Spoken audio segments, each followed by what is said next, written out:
And Isaac loved Esau because he ate of his game.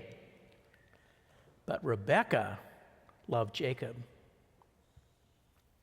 The story of Jacob and Esau does not exactly hinge on Isaac's love of venison, but understanding that love and understanding why he wanted that venison is a key to understanding what this story is all about. On our summer vacation travels, and maybe especially if we've gone to national parks or mountains or lakes, it's likely that we have been interested to see various animals that we don't normally see around here. And some of these might be animals like moose or bison or elk or antelopes, animals that are beautiful and graceful and exotic and exciting to see. And the same used to be true, and in some ways still is true, of white-tailed deer, even though they are around here now so common that they're seen as garden pests by many people. At the same time, over this summer, we may also have seen sheep or goats or various types of cattle. And they don't hold nearly the same kind of interest as those other animals do. And the difference between these two types of animals, that is, the common domesticated herd animals and the wild animals that are similar to deer, may help us to understand the Jacob and Esau story. I mean, why was it that Isaac wanted venison? And why did he prefer Esau? And why was it so important for Jacob and not Esau to carry on the story? And why did all the lies and deceit in the story go unpunished? And key, why was it important that Isaac be prevented from eating the venison that he longed for? There are spiritual reasons for every one of these questions, and they describe parallels that are true in our own development, in our own regeneration. Now, deer are mentioned frequently in the Word, and they are unique in being the only wild mammal that the children of Israel were allowed to hunt for food. Because the rule was that mammals that divide the hoof, having cloven hooves, and chew the cud, that you may eat. That's from Leviticus 11. And this excluded animals like camels, horses, donkeys, pigs, rabbits, and other small mammals that you would expect the children of Israel to have eaten. And it basically meant that only domesticated mammals could be eaten, and only some of those, as well as various birds and fish. The only exception was deer in their different types. There are a lot of different kinds of deer. But although deer could serve for food, they could not serve for sacrifices. They didn't sacrifice deer. They sacrificed other animals. And the reason that they could not serve for sacrifices is the same reason that Isaac would not be allowed to be served venison before blessing his son. So what is wrong with venison? And the truth is that deer are never criticized in the Old or New Testament or in the heavenly doctrine. They're never compared with anything negative at all. The references to them are always positive. And so the issue with them isn't something that is clearly explained. The Word says many good things about deer. For example, in Genesis 49, in blessing his sons, Israel says, Naphtali is a deer let loose. He uses beautiful words. And our lesson in the Arcana, it makes this comment. A deer let loose means the freedom that natural affection possesses. A deer is a woodland creature that loves more than all others to be free. And the natural, too, is like this, for it loves to engage in what delights its affections and therefore to feel free, for freedom is the hallmark of affection. And similarly, in true Christianity, we read, when it comes to the spiritual or theological teachings of the church, the nations that have freedom are like majestic deer with great racks of antlers, running wherever they wish through fields and forests. And Isaiah says, "Behold, your God will come, and then the lame shall leap like a deer." And Apocalypse Explained says of this is said of the coming of the Lord. The lame signifies those who are in good but not genuine truth. Not genuine good, because they're in ignorance of truth, through which good comes. To leap as a deer signifies to have joy from the perception of truth. And Psalm 42 says, "As the deer pants for the water brooks, so pants my soul for you, O God." That's where our first hymn comes from. So in what way can we be said to thirst for God? And the answer is that we thirst for answers. We thirst for the truth. We thirst for knowledge and enlightenment so that we know what to do. The image of a deer panting for water is like our natural desire to find answers that are tangible and sensible. In Psalm 18, it says, "God is my strength and power. He makes my way perfect. He makes my feet like the feet of deer and sets me on my high places." And the Arcana comments about this. Placing feet like those of a deer stands for the natural when its affections are in freedom. Feet being the natural. And this meaning of placing feet like those of a deer may be seen from the fact that there's nothing spiritual about making a person's feet like those of a deer, nimble and fit to run with, yet the idea has a spiritual implication, as is evident from the references that immediately follow to being set by Jehovah on high places and caused to walk on them, meaning spiritual affection on a level that's above natural affection. Because deer are sure-footed, and some kinds of deer have this amazing ability to walk on cliffs and rocky terrain without falling. And the meaning here, of course, is that if we have feet like a deer, we will be able to negotiate the seemingly difficult terrain, taking us to the higher path that the Lord calls us to. So what is the issue with deer that prevents them from being used in sacrifices? And what is it that prevented Isaac from having the venison that he loved before blessing his son? And the answer that it is the issue that confronts all of us, everyone, as we try to live a good life in this world.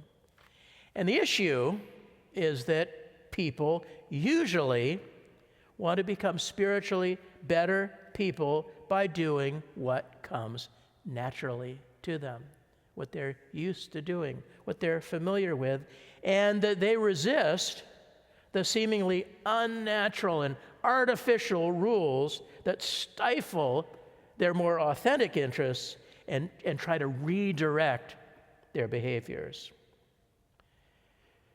Being like a deer is all about being free to do as we wish, because a deer represents what's natural.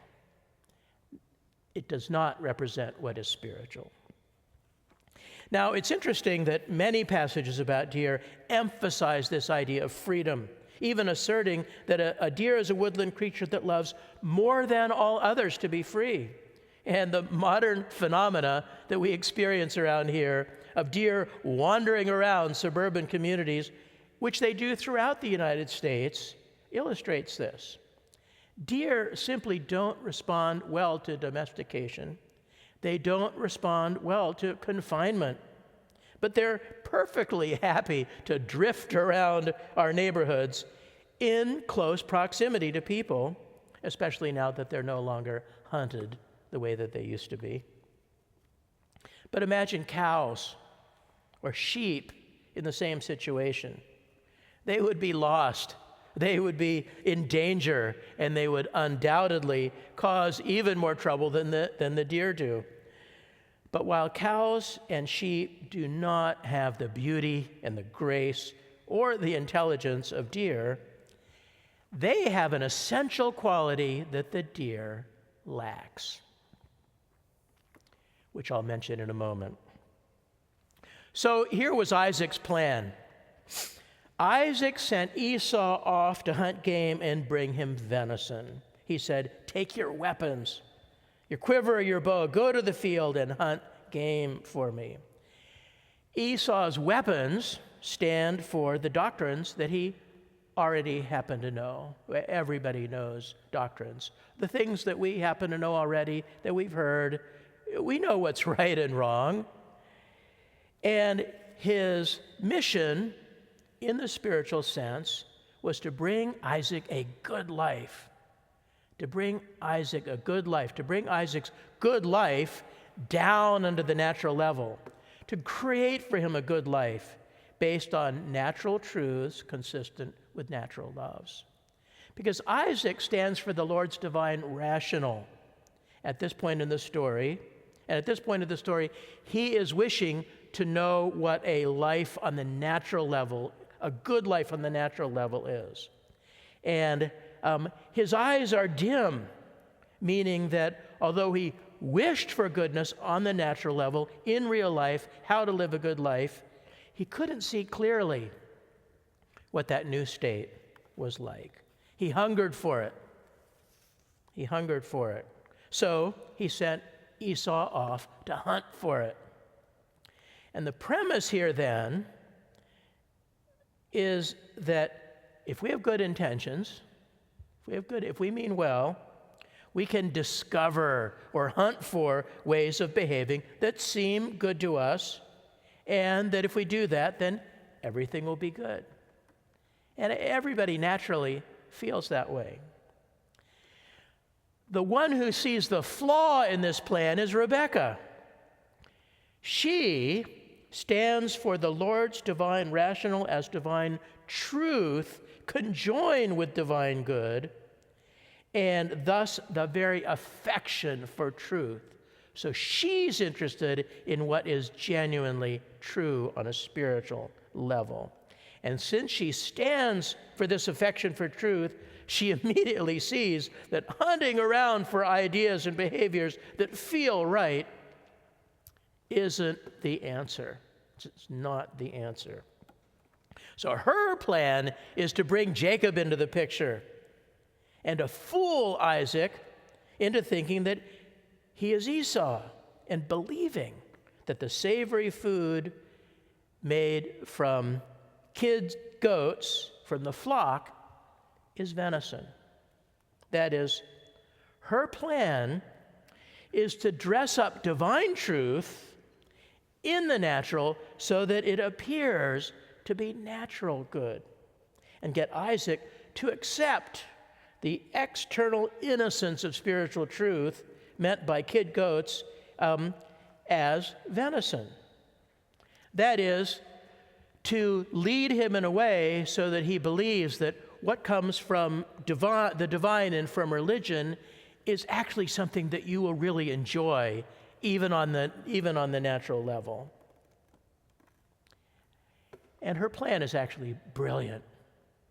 Her plan is brilliant. And this is the plan that the Lord uses with each one of us to bring light to our natural perceptions and to move us away from following our natural inclinations and towards following Him. That is, the Lord enlightens us in different ways that we might not expect by interesting and pleasing narratives such as those in the Word, by repeated sayings that convince us that the happiness of others is as important as our own happiness, or by the suggestion that living according to the precepts of spiritual laws will bring us happiness in this world. And in many other ways, a spiritual life is brought to us as masquerading as if it was a pleasing natural life. And it's not really a lie, but if our self-centered self was aware of it, it wouldn't like it. And so we eat the savory food made from kid goats thinking that it is venison. And we will bless Jacob thinking that he is Esau. Now, naturally, Jacob is concerned about this deception. And he worries that the plan will backfire, because with us, what if our self-centered desires caught on to the fact that the stories and explanations that we hear from the Word are actually going to threaten their joy and happiness?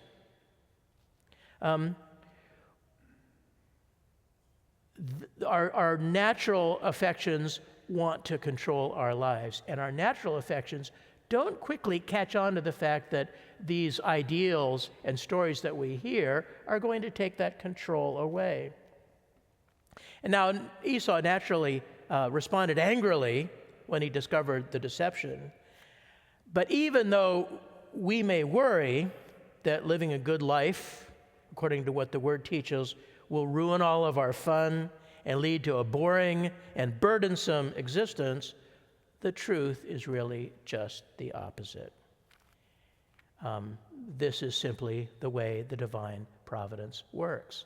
It leads us in ways that we do not see or understand, so that we come out the other end understanding that true things really are true, that we can't just do whatever we feel like and be happy at the end of it. And so what happens in the story is that even though the way we read it, it's a story of deception, the truth is there was no deception at all. Because Rebekah's plan to promote Jacob and deprive Isaac of his venison is actually giving him what he wanted all along. He thought venison was the answer. Venison was not the answer. He just didn't know it, and the same is true for us. The idea that willingly following the Lord and not ourselves in freedom isn't a lie, even though it may seem that way to our unregenerate selves. Now, the thing that the animals of the flock and herd have that deer lack is the willingness to be led that is the hallmark of innocence and spirituality. The kid goats stand for that innocence on an external level. A lamb would be even better. It is that same innocence, but in a deeper, more interior level. And they represent what really comes from the Lord and what makes up heaven. And so this is why those animals, from the flock and herd, could be used for sacrifices, and why Esau's hunt for deer to satisfy his father was to no avail, because deer are natural, but the solution is really spiritual. And that is why we said in our recitation that my sheep hear my voice, and I know them, and they follow me, and I give them eternal life, and they shall never perish, neither shall anyone snatch them out of my hand. Which is not really to criticize deer. They're beautiful, and they're beloved animals, and they have their place, but they are not the answer that will satisfy our hunger for goodness. And we close with the words of Psalm 18, where it says, "For who is God except the Lord? And who is a rock except our God? God is my strength and power, and he makes my way perfect. He makes my feet like the feet of deer, and he sets me on my high places." Amen.